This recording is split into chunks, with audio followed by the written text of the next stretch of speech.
មានអ្នកខ្លះគឺគាត់ចូលចិត្តលេងពណ៌សក់មែនតើហើយគាត់ថាគឺវាថាចង់បដូរពណ៌សក់វាដូរមិនថាញឹកឬក៏មិនថាម្ដងម្កាលអីទេឲ្យតែគាត់ចង់ដូរពណ៌សក់ប៉ុន្តែឲ្យតែដូរទៅគឺសក់របស់គាត់តែងតែវាថាមានបញ្ហាអីចឹងណាដូចជាស្ងួតបែកចុងសពោះអីចឹងទៅអញ្ចឹងគាត់ចង់សួរថាតើគាត់គួរតែធ្វើម៉េចដើម្បីពេលដែលគាត់លាបពណ៌សក់ហ្នឹងវាកាត់បន្ថយការខូចនៃសក់របស់គាត់ឬក៏កុំឲ្យធ្វើម៉េចកុំឲ្យសក់របស់គាត់ខូចតែបើនិយាយជារួមទៅការដែលយើងប្រើឬក៏លាបពណ៌សក់ឲ្យទៅជាពណ៌ដតៃមួយទៀតអញ្ចឹងណាគឺវាតែងតែប៉ះពាល់ទៅដល់តែសាច់សក់របស់យើងហើយគ្រាន់តែថាវាអាចនឹងតិចឬច្រើនអាហ្នឹងអាស្រ័យទៅតាម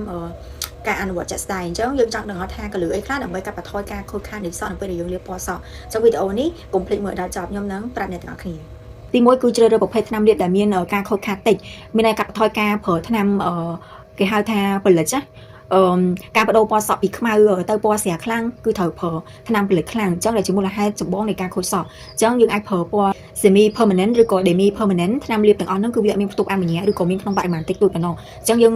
វាគ្រាន់តែលាបពីលើសាច់សក់របស់យើងឯងឬក៏ជ្រាបចូលបន្តិចដែលធ្វើឲ្យសក់របស់យើងហ្នឹងវាខូចតិចជាងថ្នាំដែល permanent ណាអញ្ចឹង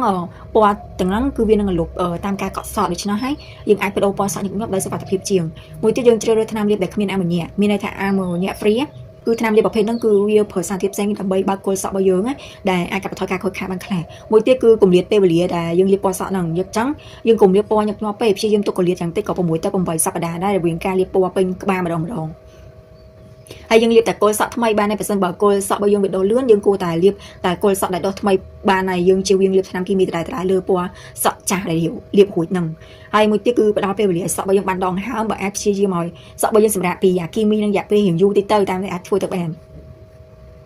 មួយទៀតគឺការថែទាំជាប្រចាំថ្ងៃយើងត្រូវប្រើផលិតផលសម្រាប់សក់ពណ៌ត្រូវប្រកាសថាប្រើសាប៊ូនិងក្រាមបន្ទន់ដែលគ្មានសារធាតុ sulfate ដែលគេមានដាក់ថា sulfate free ព្រោះដោយសារ sulfate ហ្នឹងវាជំរះពណ៌សក់របស់យើងឆាប់រហ័សមែនតើហើយវាធ្វើឲ្យសក់របស់យើងស្ងួតទៀតអញ្ចឹងយើងព្យាយាមកាត់បន្ថយការកក់សក់អាចកក់សក់ត្រឹមតែ2ទៅ3ដងក្នុងមួយសប្តាហ៍បានហើយរវាងការកក់សក់ម្ដងហ្នឹងអាចប្រើជាប្រភេទសាប៊ូស្ងួតជំនួសបានមួយទៀតគឺយើងអាចប្រើប្រេងឬក៏ម៉ាស់បំពន់សក់ជាប្រភេទ hair mask ក៏បានដែរដែលជាម៉ាស់បំពន់សក់យ៉ាងហោចណាស់ឲ្យបានម្ដងក្នុងមួយសប្តាហ៍ដើម្បីផ្ដល់សំណើមនិងជួយឲ្យសាច់សក់ដែលខូចដោយសារគីមីហ្នឹងហើយត្រូវផលិតផលដែលមានជា protein keratin ផងដែរមួយទៀតយើងអាចប្រើទឹកត្រជាក់ឬក៏ទឹកក្តៅអ៊ុនទឹកក្តៅវាអាចធ្វើឲ្យពណ៌ហ្នឹងវាឆាប់រលប់និងធ្វើឲ្យសក់របស់យើងវាបាត់បង់ជាតិសំណើមអញ្ចឹងយើងគួរតែប្រើទឹកត្រជាក់ឬក៏ទឹកក្តៅអ៊ុននៅពេលដែលយើងកក់សក់ហើយយើងត្រូវការពារកម្ដៅកាត់បន្ថយការប្រើម៉ាស៊ីនផ្លុំសក់ម៉ាស៊ីនគៀបឬក៏ម៉ាស៊ីនលមូហើយបើត្រូវប្រើយើងគួរតែប្រើ spray ការពារកម្ដៅលើសក់យើងជាមុនសិនចាំយើងប្រើម៉ាស៊ីនទាំងអស់ហ្នឹងហើយមួយទៀតតកតងជាមួយនឹងការថែរក្សាអីផ្សេងយើងគួរតែពិគ្រោះជាមួយនឹងអ្នកដែលគាត់មានជំនាញឬក៏យើងអាចទៅរកហាងសាឡនណាដែលមានកេរ្តិ៍ឈ្មោះល្អនិងមានជាងដែលមានជំនាញដែលគាត់អាចមើលឬក៏វាតម្លៃស្ថានភាពសក់របស់យើងមុននឹងយើងចង់បដូរពណ៌សក់ហើយមួយទៀតជាងជំនាញគឺគាត់អាចនឹងដឹងពីរបៀបប្រើថ្នាំគីមីឲ្យត្រូវកម្រិតនិងវិធីសាស្ត្រដើម្បីកាត់បន្ថយការខូចខាតហើយយើងអាចកាត់ចុងសក់ដែលបែកហ្នឹងកាត់ចុងសក់ដែលបែកឬក៏ខូចចោលជាប្រចាំដើម្បីរក្សាសក់របស់យើងមានសុខភាពល្អនិងមិនឲ្យមានការបែកចុងរាលដាលឡើងទៅលើហើយមួយទៀតយើងត្រូវការពារពីកម្ដៅថ្ងៃនៅពេលដែលយើងចេញក្រៅ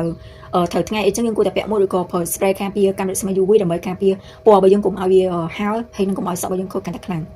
ចឹងវីដេអូមួយនេះគឺមានប៉ុណ្្នឹងទេអ្នកនរគ្នាអញ្ចឹងបើមានចម្ងល់អីបន្ថែមអាច comment សួរនៅខាងក្រោមវីដេអូឬក៏ឆាតតាមរយៈ page របស់ខ្ញុំបានអញ្ចឹងជួបគ្នានៅវីដេអូក្រោយទៀតបាយបាយ